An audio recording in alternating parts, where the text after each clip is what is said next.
Prince Terkuma and the Battle of Magic.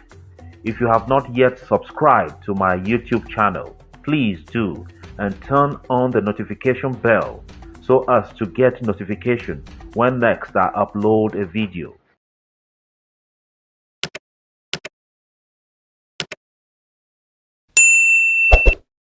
In the kingdom of Bama, King Bem and Queen Godo ruled with wisdom and kindness. Their people loved them, for they were just rulers and listened to the cries of the weak and celebrated the victories of the strong. Their only son, Prince Terkuma, was a gift from the gods, a boy who grew into a man of strength, courage, and kindness. From the time he was a child, Terkuma had trained under the finest warriors in Bama. He learned the art of the spear, the bow, and the sword, but he also learned wisdom.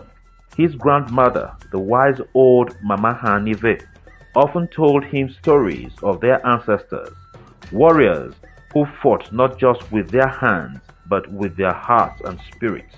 Strength alone does not win battles, my son, she would tell him, tapping her walking stick against the ground.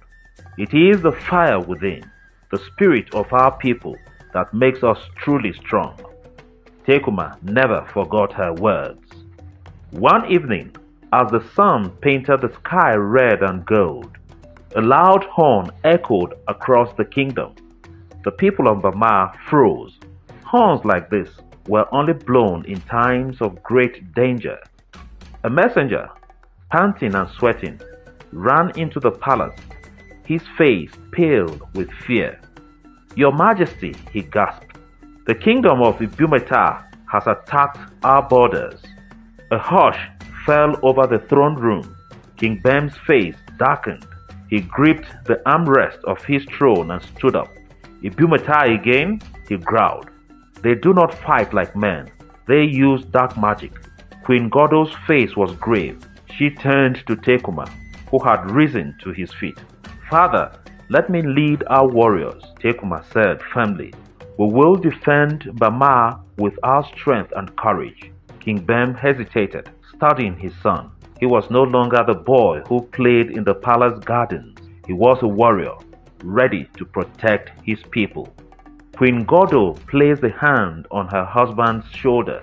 "Our son is ready," she said softly. King Bem sighed and nodded. "Go, my son. May the spirit of our ancestors guide you." That night, Terkuma and his warriors rode to the border, their horses galloping across the dry earth. The air was thick with tension. As they neared the border, the land trembled, and a strange fog rolled in, curling around them like ghostly fingers. The warriors slowed their horses, gripping their weapons tighter. Out of the mist, there appeared figures cloaked in darkness, their eyes glowing green, their bodies covered in charms and strange markings. A tall sorcerer, draped in black, stepped forward, his voice deep and mocking. "You cannot defeat us, boy," he sneered. "We have the power of the unseen world." Terkuma did not flinch. He lifted his sword, its blade gleaming in the moonlight. Bama does not bow to fear. The sorcerer micked. He raised his hands, and suddenly a great wind howled through the battlefield. Bama warriors were thrown to the ground, their shields torn from their grips. The wind carried whispers, dark voices that chilled the soul. Terkuma struggled to stand against the storm, his feet digging into the earth. He clenched his jaw. This is not just an ordinary battle. This is a battle of spirits. He remembered the stories Mama Hanive used to tell him. The ancestors always watch over the just. They would never let their people fall to darkness. Closing his eyes, he whispered, "Spirits of Bama, guide me." A strange warmth spread through his chest.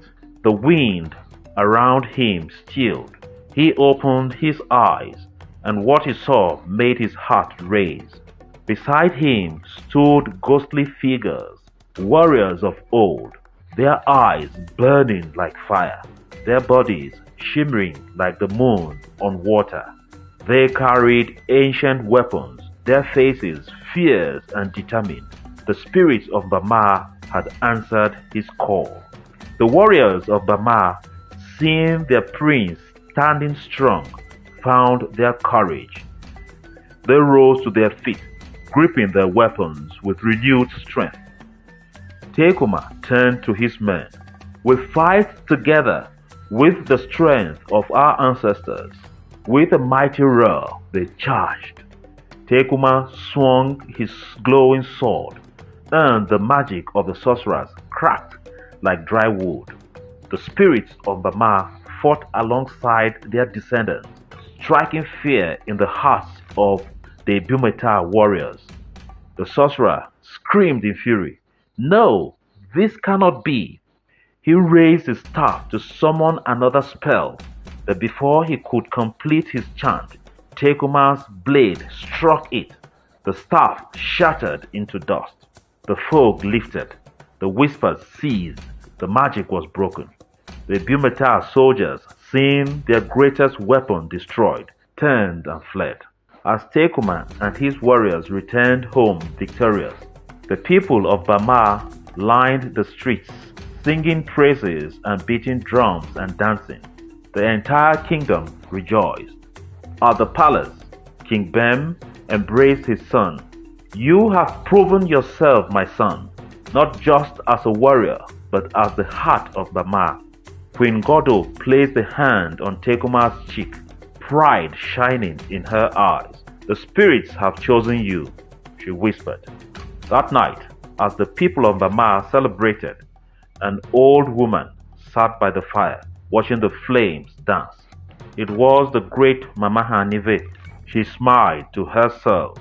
"The fire within," she whispered, "is stronger than any darkness."